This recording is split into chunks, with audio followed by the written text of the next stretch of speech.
You have no fucking kids and no fucking clue. Those of us who have. So the problem here is, yes, people are very upset about what Carolyn Levitt said about a draft isn't off the table. Now, let me explain a couple of reasons this could be. One is the youngest generation, Gen Z, has spent since Charlie Kirk, because Charlie Kirk started that bullshit along with Tucker and all of them, hating on the baby boomers. So that's maybe how you'd get a draft, is that's you, because you have all these Gen Zers all over their podcasts thinking they know what is best, and they don't have a clue. So maybe institute a draft, send them, and it'll toughen them up. I don't think it'll come to that. But it is a smack in people's face. There's a whole compilation of Donald Trump from 2021, 2022, 2023, 2024, saying, I'm the president that doesn't start wars. I'm the president that uses my personality to stop them. I mean, he said it at every rally, okay? So people are pissed off, rightfully so. Then somebody on Truth said, well, gas prices are down, whatever, okay? I mean, you have a 2-minute compilation that somebody put together of all the rallies, him saying, I don't start new wars. Okay, I stop wars. And look at what's happening this term. It's this up and down. It's a constant crisis. Tomorrow he'll say, we're not going to do a draft, even though Carolyn Levitt literally said in her press conference there would be. Or not that there would be, that it's not off the table. So I said, if Donald Trump is a mirror, if God is using Donald Trump as a mirror, then what would God be wanting the American people to see? Because God will take your, not God, but God will let the leader take your boys into a draft.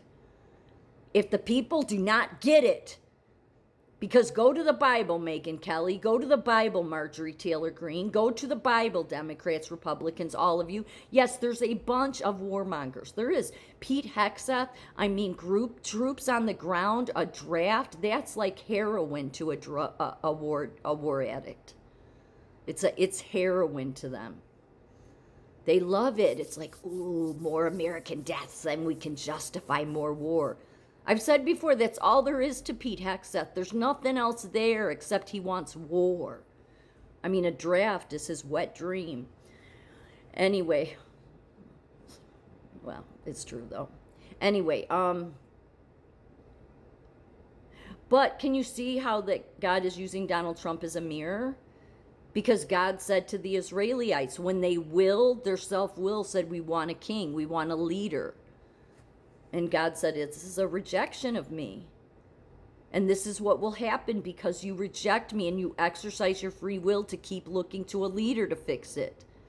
What will happen? They'll take your men into war. They'll take your young men into war. They'll take your young women into the kitchens. They'll tax you and they'll take your land. What aren't you understanding? So how is God using Donald Trump? To say until, because look at one of the biggest things, Donald Trump is obsessed with the Save America Act. And you may say, well, yes, it's to secure our elections. Right, it's all about you exercising your free will. He's all about America. It's America first. It should never be America before God. Never. Never. So how is God using Donald Trump to say, okay, this is what you keep wanting to do? I'll let the leader take your kids into war. I'll let your leader take your, I'll let him draft them in if you don't want to get it. That if you want out of this cycle, then you need to surrender your will back to me temporarily. And then what I'll do with Donald Trump is I will direct him in a different direction that will be more pleasing to you. That's the answer here. It is. It's the only answer. Because this whole term, Donald Trump is like this. Tomorrow he'll say, oh, no, we're not going to do a draft. Literally, Karen Levitt said it today, that it's not off the table. Pete Hegseth, a week ago was saying, possible troops on the ground is not off the table. And then Donald Trump is saying, there won't be a need for troops on the ground. Okay, it's this, there's no stability, it's up and down. All the while, Donald Trump is saying he won't sign anything else until Congress passes the Save America Act with the voting, where you have to have all this ID. And you may say, well, that's necessary. Yeah, why is he encouraging it?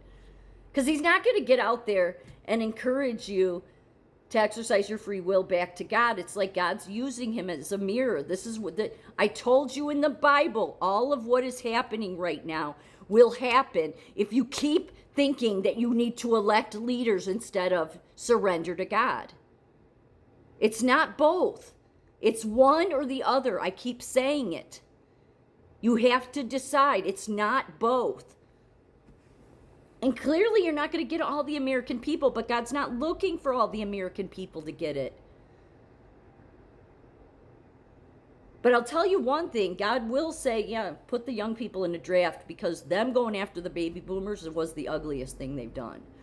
Encouraged by Charlie Kirk, encouraged by Turning Point, encouraged by fucking Tucker Carlson, okay, all these deadbeats. They encouraged young people to be that stupid. And now those young people have podcasts all over the place. They're not wise at all. But they all think they know best. So I could see God saying, yeah, send them to war. Toughen them up. They all think they know best. I'll show them how none of you know best. So is God using Trump? Yeah, right now I'm not happy. I don't like Donald Trump. I don't. I shouldn't say that. I don't trust him. But God always reminds me, well, I shouldn't be trusting anybody here. You're in the fallen world. But I'm using Donald Trump to make the people see. So I'm making this video and tech won't like it, and maybe even Donald Trump won't like it, but it's the truth. Donald Trump, God's using you as a mirror, and that's it. But it's up to the people to stop looking to the leader to fix everything. Stop all of it. The man cannot fix it. Man's never been able to fix it. If you want God, you have to surrender your will back to God. Otherwise, this will always be the case no matter what party. They're all going to do this. The difference with Donald Trump is this constant crisis this term. So if you want the crisis to stop, if you want the warmongers to be dealt with, if you want the people that everybody's screaming about, they want accountability, then surrender your will to God and stop looking to leaders to fix it. I don't care what party. That is the message that God wants you to see.